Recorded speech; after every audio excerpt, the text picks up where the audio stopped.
সাথে সাথে আমি সকল গুজরাট আহ্বান জানাবো, আমরা সারা দেশে সফর করার পরে পরিষ্কার আপনাদের সামনে মেসেজ দিচ্ছি, আজকে সারা দেশের মানুষ আজকে তারা দিন রাত সপ্তাহ বছর গুনছে কবে নির্বাচনের বাক্স আসবে, আর ৮ দল অর্থাৎ ইসলামের পক্ষে মানবতার পক্ষে তারা ভোট দিয়ে বাক্স ভরার জন্য অপেক্ষার দিন প্রহার করতে বলছে। সেই হিসাবে আমি আপনাদেরকে পরিষ্কার ভাবে বলছি, এদেশ আমার, এদেশে জন্মগ্রহণ করেছে আমি, এদেশকে নিয়ে যারা ছিনিমিনি করতে চায়,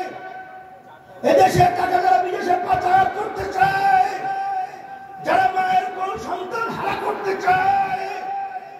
আপনাদেরকে বারবার বলছি, আগের মতো গুন্ডামির মাধ্যমে এবং টাকার দৌরাত্মের মাধ্যমে আজকে জাগ্রত জনতাকে থামানো যাবে না।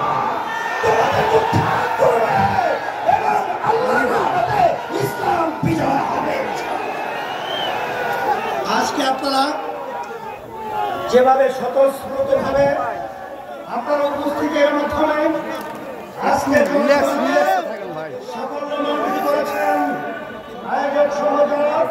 সহযোগিতা রয়েছেন, সকলকে ধন্যবাদ জানাচ্ছি। এবং সবাই একটা কথা মনে রাখতে হবে, আমরা যারা নেতৃত্ব রয়েছি আপনাদের জনগণের হিসাবে ভাই পরিবেশ ঠিক রাখেন, ভাই পরিবেশ ঠিক রাখেন।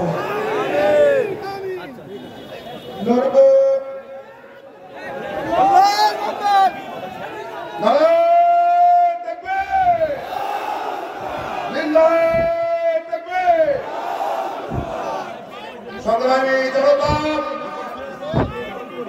আজকে বিভাগীয় আন্দোলনীয় এই মহাসমাবেশে সমাপ্তি লগ্নে সভাপতির গুরুত্বপূর্ণ বক্তব্য রাখছেন বারবার কারা নির্যাতিত মজলুম জননেতা বাংলাদেশ জামাত ইসলামীর সাবেক সংসদীয় দলের নেতা এবং বাংলাদেশ জামাত ইসলামীর সংগ্রামী রায়